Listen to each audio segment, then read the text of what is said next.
Donc, la motion est rejetée. Nous passons maintenant à la rubrique « Motion sans préavis ». En fonction de nos règles et de l'ordre de présentation des motions sans préavis, je reconnais maintenant un membre du groupe formant le gouvernement. Monsieur le Premier ministre, la parole est à vous. Oui, merci, Madame la Présidente. Je sollicite le consentement de cette Assemblée afin de présenter la motion suivante, conjointement avec la chef de l'opposition officielle, la chef du deuxième groupe d'opposition, le chef du troisième groupe d'opposition, la députée de Laporte, le député de Saint-Jérôme et le député d'Abitibi-Est.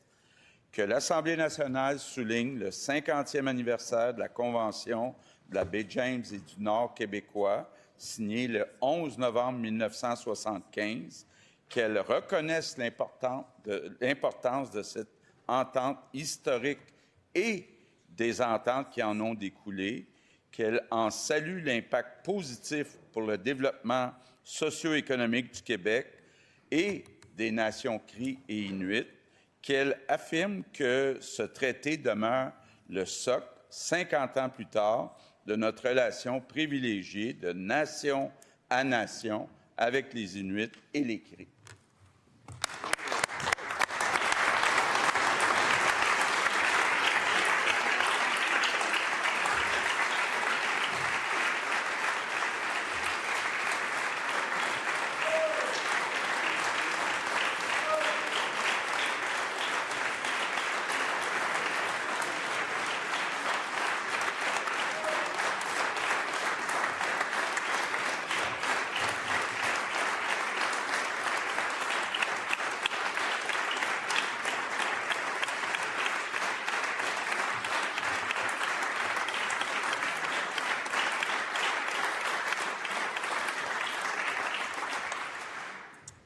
Merci, Monsieur le Premier ministre. Y a-t-il consentement pour débattre de cette motion?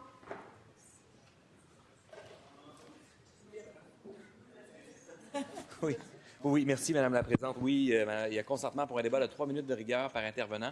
Dans l'ordre suivant, le Premier ministre, le député d'Acadie, la chef du deuxième groupe d'opposition et le chef du troisième groupe d'opposition. Est-ce qu'il y a consentement pour qu'il y ait plusieurs intervenants et pour que la durée des interventions soit limitée à un maximum de 3 minutes chacune? Est-ce qu'il y a consentement? Consentement. Donc, Monsieur le Premier ministre, la parole est à vous. Oui, merci, Madame la Présidente. Bonjour tout le monde. Où la coûte? Au nom du gouvernement du Québec, je veux souligner donc 50e anniversaire de la Convention de la baie James et du Nord québécois. C'est une entente donc qui avait été signée le 11 novembre 1975. C'était le premier traité moderne au Canada de relations avec les Premières Nations et les Inuits. C'est une entente qui est historique, donc une entente qui vient comme encadrer les relations entre le gouvernement du Québec, les Cris, les Inuits, le gouvernement fédéral et plusieurs de nos sociétés d'État, incluant Hydro-Québec. Tout a commencé en 1971 et je veux le saluer. Robert Bourassa, à l'époque, avait donc souhaité, puis on lui dit merci plus que jamais aujourd'hui, développer le potentiel énergétique des grandes rivières au Québec. Donc, il voulait construire des barrages dans le nord du Québec et donc aux côtés de la baie James pour avoir de l'électricité qui est propre, qui est à un bon coût. Quand on regarde aujourd'hui l'hydroélectricité, compare par exemple avec le nucléaire, bien, l'hydroélectricité, c'est moins cher. Puis la beauté de l'hydroélectricité, bien, contrairement à des sources d'énergie intermittentes comme l'éolien ou le nucléaire, bien, on a comme une batterie. On a l'eau qu'on peut faire couler quand on a besoin d'électricité. Donc, on fait des jaloux pas mal partout. Évidemment, il fallait faire ça en respectant les traditions, la culture des Cris, des Inuits, protéger leur mode de vie, protéger leur culture. Et c'est pour ça que Robert Bourassa, à l'époque, a eu des longues discussions. Ça n'a pas été facile avec Billy Diamond, à l'époque, qui était le grand chef des Cris. On lui a rendu hommage en nommant une autoroute il y a quelques années en son nom. Et Charlie Watt, qui était à l'époque chef de l'Association des Inuits du nord du Québec. Aujourd'hui, on a rebaptisé ça la Société Makivik. Et donc, ça a permis de développer les territoires nordiques. Donc, on espère que pour les prochains 50 ans, on va avoir autant de succès que pour les derniers 50 ans.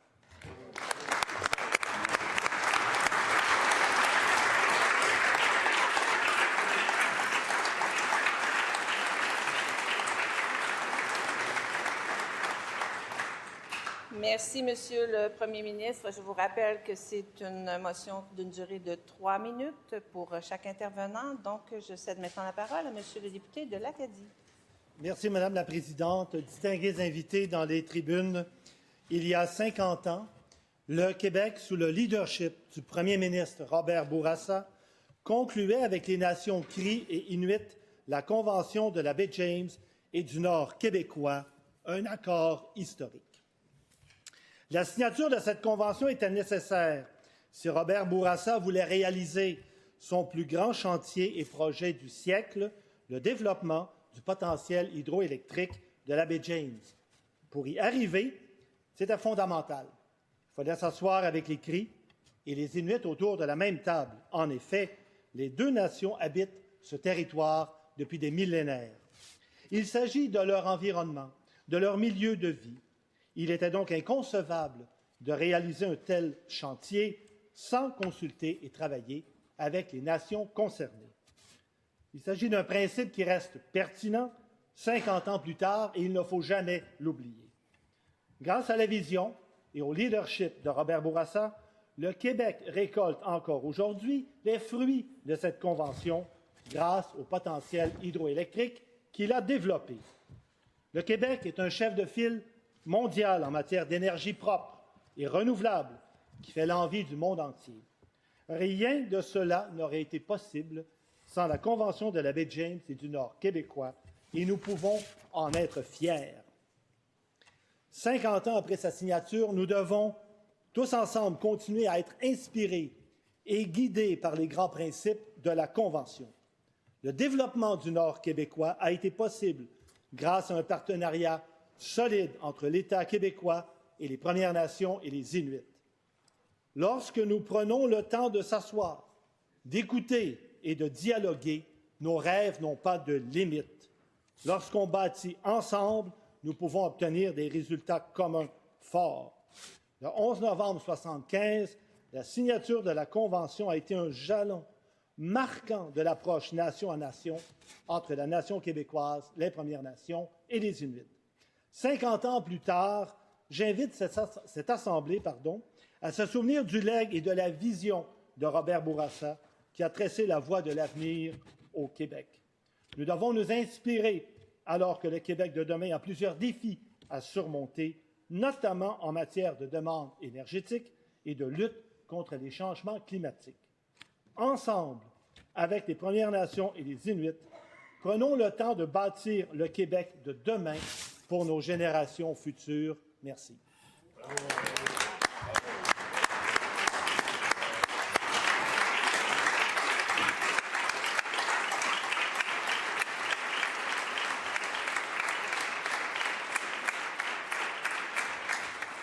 Merci, Monsieur le député. Je cède maintenant la parole à Madame la chef du deuxième groupe d'opposition.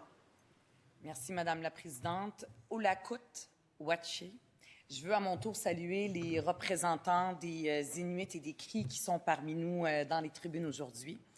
Aujourd'hui, nous soulignons un moment charnière dans l'histoire du Québec, un moment qui marque ce que nous sommes comme nation, une nation capable à la fois de réaliser des grands projets, tout en reconnaissant par des relations d'égal à égal la souveraineté et le droit à l'autonomie des Premières Nations et des Inuits. Des ponts ont été construits par le passé, mais d'autres restent à construire et reconstruire. Et pour ça, ça prend de l'écoute, ça prend de l'humilité. Ça a été un long processus qui nous y a menés. Depuis 1912, le Nord québécois a été ignoré par le gouvernement québécois.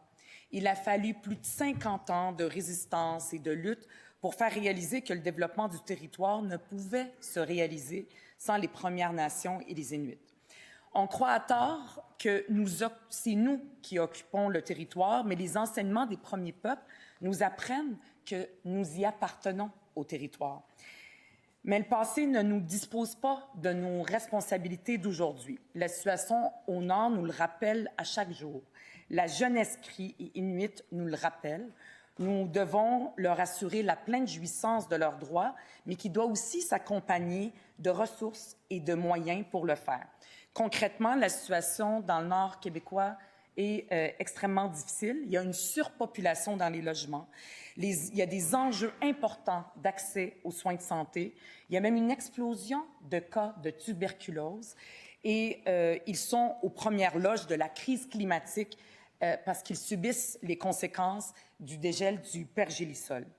Ce qu'il faut retenir, c'est qu'il est impossible d'initier de grands projets, que ce soit de constitution du Québec ou de barrage, sans impliquer avec sincérité, avec écoute et respect les Premières Nations et les Inuits qui vivent sur ce territoire depuis des millénaires.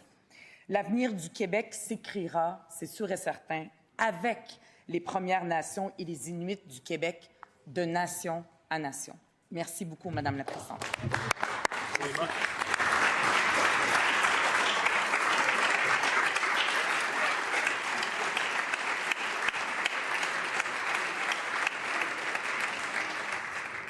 Merci beaucoup, Madame la chef du deuxième groupe d'opposition. Maintenant, je cède la parole à Monsieur le chef du troisième groupe d'opposition. Madame la Présidente, il y a 50 ans, la Convention de la baie James marquait l'entrée dans une nouvelle époque en termes de relations entre le Québec et les Premières Nations, signée le 11 novembre 1975 avec le Grand Conseil des Cris du Québec, l'Association des Inuits du Nord québécois. Hydro-Québec, la Convention est considérée comme le tout premier traité moderne sur des revendications territoriales au pays. Cet événement est donc inscrit dans notre mémoire collective. C'est un des actes fondateurs à l'époque moderne de la négociation de nation à nation. Le jalon a été marqué il y a 50 ans, mais ce n'est pas le point culminant non plus. Il y a eu d'autres moments de reprise de contact et on peut parler d'une évolution dans la bonne direction, je crois, comme si cette entente avait commencé un chemin, mais elle n'a pas vraiment réussi à définir la destination. C'est comme un destin qui n'est pas encore accompli, parce que en 50 ans, notamment la Convention de la baie James et du Nord québécois, elle a évolué. 18 conventions complémentaires ont été signées afin d'y apporter des modifications. Ces modifications sont le signe, donc, que notre relation, elle évolue, que nous cherchons à intégrer avec plus de justice, plus d'équité et plus de reconnaissance vers une réconciliation dans nos relations avec les Premières Nations.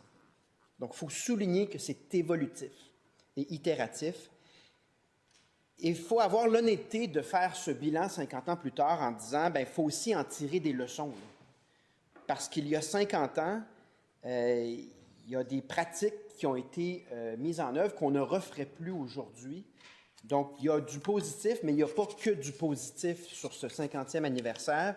Il y a encore du chemin à faire dans ce concept fondamental de consulter au préalable, d'être dans un dialogue en amont qui permettra une bien meilleure entente que ce qu'on a pu faire par le passé. Donc, atténuer également les répercussions qui peuvent être négatives dans des projets qui peuvent par ailleurs être nécessaires sur la base d'une négociation de nation à nation. Et ces leçons, elles ont permis notamment la signature en 2002 par le gouvernement du Parti québécois de la paix des braves avec les CRI. Donc, ça évolue et nous sommes capables de faire évoluer nos relations de nation à nation dans la bonne direction. Si on continue à travailler ensemble pour développer des meilleures pratiques, on peut y arriver. Donc, au nom de ma formation politique, j'aimerais réitérer que nous tendons notre main à nos frères et sœurs des Premières Nations sur ce chemin vers le respect mutuel, vers la durabilité de nos relations, une prospérité commune également, en partenaire, partenaire dans le développement économique, énergétique, social et culturel, de même que partenaire dans l'occupation du territoire. Merci, Madame la Présidente.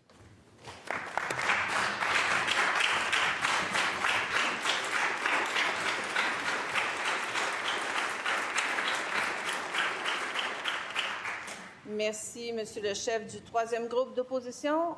Cette motion est-elle adoptée? Adoptée.